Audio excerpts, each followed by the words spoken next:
"I've been demoted at work," he announced somberly upon arriving home. "What?" I nearly spilled my tea in shock.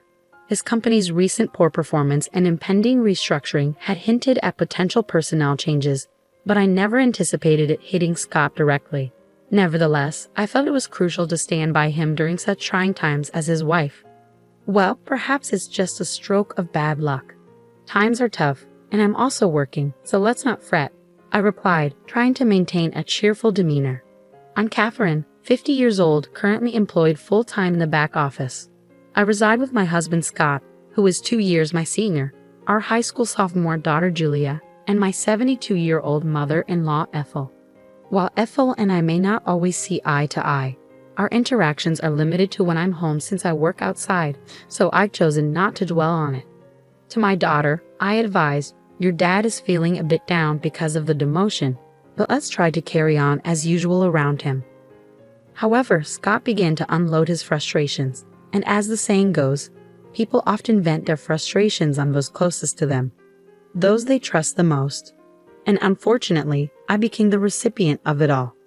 The following day, while cleaning the hallway on my day off, he passed by and suddenly remarked, 'You've put on weight since we got married, haven't you?'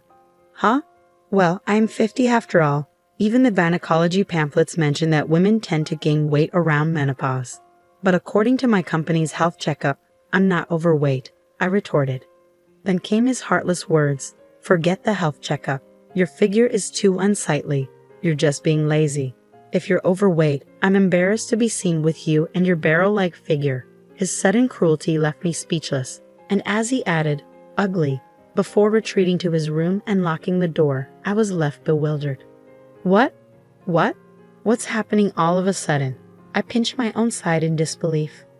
I can pinch it. When I squeeze it between my thumb and forefinger, it fits snugly, and I can tell that I've gained more than enough. But why now all of a sudden? It felt like an arrow had pierced me unexpectedly, the shock so intense that I even forgot I was holding the magician wiper in my hand, which then slipped and clattered loudly to the hallway floor. From that day onward, Scott's treatment of me grew increasingly harsh.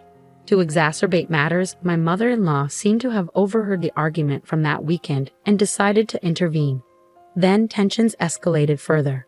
As I ascended the stairs with a basket of laundry intending to hang the clothes, my mother-in-law awaited me not at the bottom, but at the top of the stairs. She would make remarks like, "Oh, how dreadful. If only you weren't so overweight, we could pass each other on the stairs. I wouldn't have to wait here because your obesity restricts the space for both of us." Moreover, during dinner, when I served fried chicken, she'd comment, "Isn't this what's contributing to your weight gain?" and promptly remove my plate. Instead, she'd suggest that only the three of us who weren't overweight should eat. My gynecologist had mentioned that after middle age, one tends to either gain weight or lose it, yet my mother-in-law remained on the thin side. She was as slim as a dried-up tree, but I managed to tolerate her incessant taunts. Such annoyances had become routine, so I had grown somewhat accustomed to them. What truly wounded me, however, was my husband's behavior. Since that incident, Scott ceased speaking to me. There were no expressions of gratitude or compliments, not even when I served him breakfast. He simply ate in silence and then left the table. He would enter and exit the bathroom without uttering a word. Though we still shared the bedroom, he would merely turn his back to me and immerse himself in his smartphone. I couldn't bear being treated as though I were invisible. One night, summoning my courage in the bedroom, I asked, "Is there a reason you're ignoring me?" His response was cold. "Not really, but I prefer not to engage with anyone other than humans." He continued, "I don't want to be associated with a family member who is this overweight. If you truly care about me, you'll shed some pounds." What? His words left me disheartened. But it's inevitable with age. You understand that, don't you? Even though I walk 1.2 miles for my commute, I'm doing my best in my own way. Despite my efforts to combat the weight gain that often comes with aging, he coldly turned his back, dismissing my struggles. "If you're not seeing results, then it's as if you're not trying at all. Don't speak to me anymore." And with that, he truly stopped acknowledging my presence. Meanwhile, my mother-in-law persisted in taunting me about my weight. Whenever meat, fruits, or rice were served, she'd question, "Are you permitted to eat that? Do you realize?" Eventually, I found myself restricted to salads and boiled vegetables. Scott remained silent throughout, merely moving his chopsticks without a word. It seemed my marriage was nearing its end. During my spare moments, I began packing my belongings. If this was the treatment I would receive from Scott, perhaps it was best to disappear altogether. When I confided in my daughter, saying I'm considering moving back to my parents' house, she sympathized. I understand. I witnessed Grandma and Dad always picking on you during meals. It's painful to watch. I'll come with you, Mom. We can stay with your parents and I can still attend high school from there. And now, tomorrow marks the beginning of the demotion I've been anticipating, right after the winter break. Scott approached with a smile, suggesting, let's all have a drink, just this once. Tomorrow, life without subordinates begins for him. I pondered whether he found this situation unbearable. However, by now, I had lost the will to play along. Even his forced smile grated on my nerves. Scott piped up, let's enjoy a nightcap with dinner. I'll whip up some wine spritzers. It might have been the first time he had directly addressed me since the demotion announcement. He continued, Julia can have juice, and I'll fix you a wine spritzer too, Catherine. He then placed the prepared drinks at 3 spots on the table. Odd, why the sudden change? As Scott momentarily turned his back to search for the TV remote, I discreetly sniffed the drink he had poured. What? I detected a faint scent, unmistakably familiar. I knew it from my own culinary endeavors.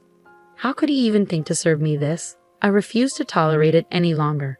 Between my mother-in-law's constant harassment and my husband's neglect, I had reached my limit.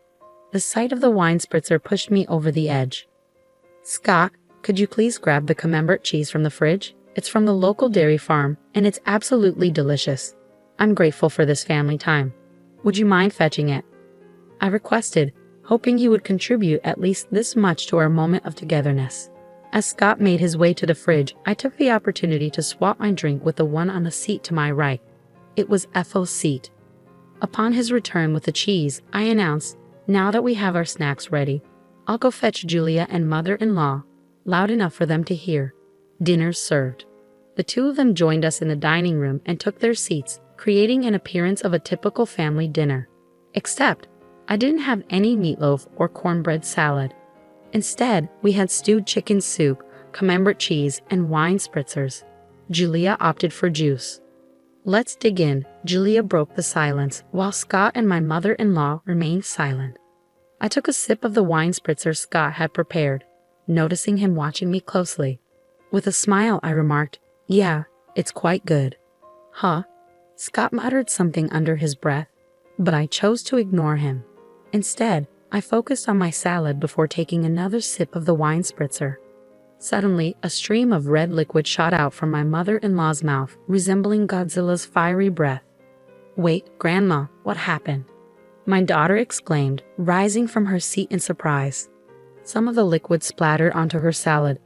Did you choke? Are you okay? Julia quickly fetched a towel and returned, offering it to my mother-in-law, who wiped her mouth. However, her reaction was one of disbelief. What? What is this? Grandma, your mouth, it looks like spicy cod roe, my daughter observed, growing increasingly concerned. Hey you! He put it in my drink, my mother-in-law shrieked, attempting to grab me, but I coldly brushed her hand away. It wasn't me, Scott made it, I stated firmly. This dismissal, coupled with the revelation of Scott's involvement, seemed to stun her. What? My mother-in-law screamed, her lips still stained with sauce, before turning to glare at Scott, who was visibly trembling. Leaning towards him, I exerted some pressure by resting my hand on the table. You thought you could sneak it into the wine spritzer, didn't you? I could detect it slightly because I've encountered it before. That was a dash of hell, wasn't it? I confronted him sternly. A drop of hell? I picked it up at the food fair in Alabama. It might not be as renowned as death sauce, but with its subtle lime undertones, I found it more appealing for its homely flavor, I explained. That hint of lime was what I detected, indicating he had added a significant amount to the drink. My mother-in-law likely didn't notice due to the wine spritzer's aroma, or perhaps she mistook the lime scent for part of the drink's flavor. Regardless, this was an exceptionally malicious prank, incredibly vicious. Wait, Dad did that? Julia's expression was one of disbelief. I actually intended for Catherine to have it, Scott admitted. You should switch it with yours. Even if my mother-in-law is foaming at the mouth, it's out of line. Just because she realized it was meant for me, she wants to pass it off to me. I'm not touching that dangerous concoction, I asserted in a hushed tone, maintaining pressure on Scott. And then I confronted him. Explain why on earth you thought pulling such a stunt was acceptable, I recounted. You were putting on weight, and spicy food can boost metabolism. So I figured I'd give it a try, Scott reasoned. Pathetic. What a lame excuse, I scoffed. Did he truly believe such an explanation would suffice? It was utterly embarrassing.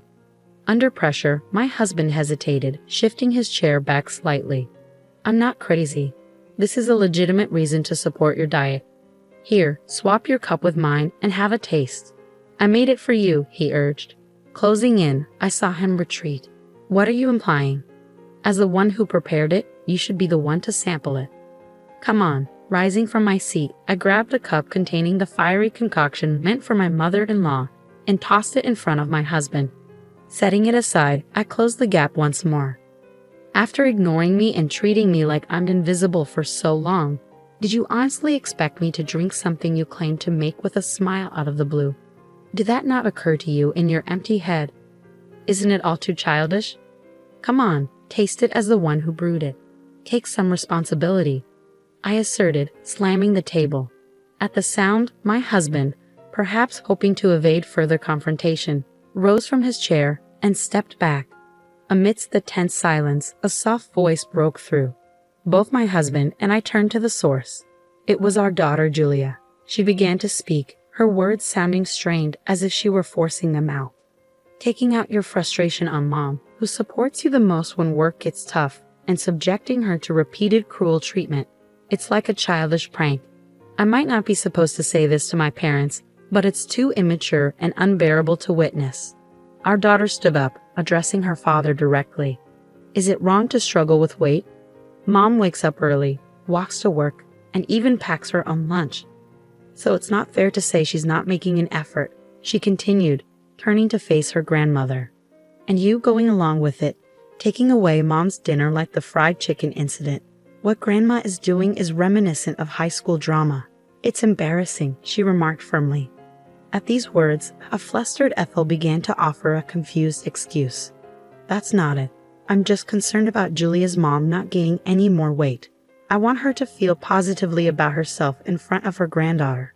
Besides, Ethel, like Julia, is also struggling with weight. But Julia remained resolute. Compassion is about understanding and supporting the other person. It pained me to see Mom's dinner taken away, especially when she looked so upset.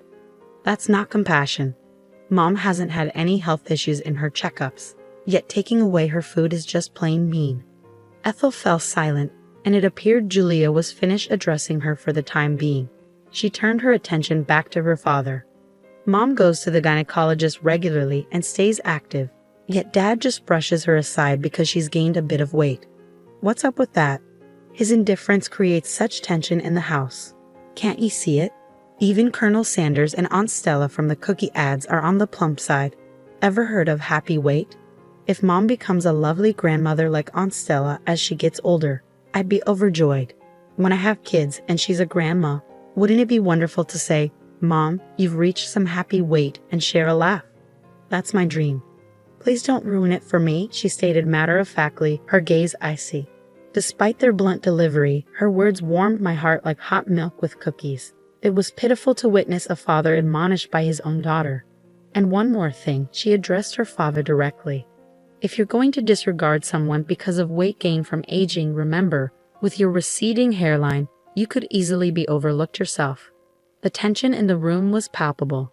Her sharp words left a chill in the air, making the living room feel as cold as ice. It seemed she had said all she needed to. Afterward, she turned to me. That's enough, Mom. It's time to let it go. It'll be better for you. Her words caught me off guard. Let it go? Yes, I should let it go. As I mentioned earlier, my dream is to see you holding my child, saying you've gained some happy weight and sharing a laugh. For my sake, I want you to be happy because that's part of my dream. So please let it go. Be happy and fulfill my dream. Her words filled my heart with warmth. Each word she spoke brought me such joy that I no longer cared about being ignored by my husband, the fat shaming from my mother-in-law, or the drink incident. Warm tears streamed down my cheeks. Yes, you're right, I agreed, my vision blurred with tears. Come on, Mom, she patted my back gently, urging me forward. Oh, okay, I mumbled as I fetched a document I had been concealing for some time. What? My husband exclaimed, startled. After enduring a month of being ignored, I reached a decision. I have my bags packed. Let's go our separate ways, I declared, presenting the divorce papers with only my name written on them. I just wanted you to lose some weight. If you had slimmed down as I asked, I would have been satisfied. It wasn't until Julia pointed it out that I realized it was venting. But since you didn't shed any pounds, I thought I'd torment you further. I didn't mean for it to. I didn't expect this outcome, my husband confessed, panic creeping into his voice. Those who failed to notice until things escalated are the ones acting incredibly immature, Julia retorted sharply. Living without her beloved granddaughter is no laughing matter for my mother-in-law. Ethel interjected softly, her voice as gentle as stroking a cat. Julia, dear, you wouldn't want to keep living with us, your grandmothers. Julia shut down Ethel's plea with a firm refusal. I decline. I no longer wish to share the same space as people who behave like middle schoolers. Wait, okay, hold on. I understand. I'll taste it, as you suggest. I'll take responsibility as the one who prepared it, Scott conceded, picking up the glass before him and downing its contents in one gulp. Scott, much like Ethel earlier, ejects a stream of the red liquid from his mouth, leaving him with a set of lobster-like lips. There, see. I took responsibility, didn't I, Julia? Scott proudly declares. Julia captures a picture of them both with their lobster lips on her phone and remarks, "You both are so ridiculous. Mom, let's go," before swiftly exiting the living room. Yeah, I'll follow her lead, I agree. Left behind is a dinner table splattered here and there with the wine cocktail mixed with a drop of hell, along with a husband and mother-in-law sporting red lobster lips. I returned to my parents' house with Julia. Upon explaining the situation at home, both my mother and father are enraged and decide to confront Scott and Ethel. They return with the divorce papers, and I ultimately end up getting divorced. My ex-husband Scott's career hits rock bottom, with no notable achievements in his remaining years.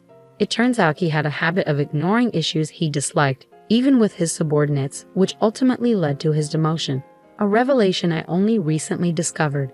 Meanwhile, my ex-mother-in-law Ethel, who had been difficult and seldom ventured outside, finds herself in a stalemate within their two-person household. Eventually, I received a call saying, "Things wouldn't be so dull if you and Julia were here." This sentiment is underscored by the 17 years that passed since Julia was born and we lived together. Please come back. I'll stop ignoring you. But I won't be returning. Enjoy indulging while you can. Once you have grandchildren, you'll have more physical work to do, my mother jokes with a smile. That's a good point. Today, like every day, I'm walking to work. Along the way, my boss drives by and stops the car, offering, "Need a ride?" "No, thank you. I'm sticking to my diet." "Just get in, Catherine," he insists. "I found a new boyfriend," I announce proudly. Both of us have experienced divorce, which has strengthened our bond and mutual understanding. Dieting is great and all, but being late would pose a problem, he mentions as he drives. "I've never been late before," I retort, puffing up my cheeks defensively. He glances at me and gently pokes my puffed-up cheek with his finger.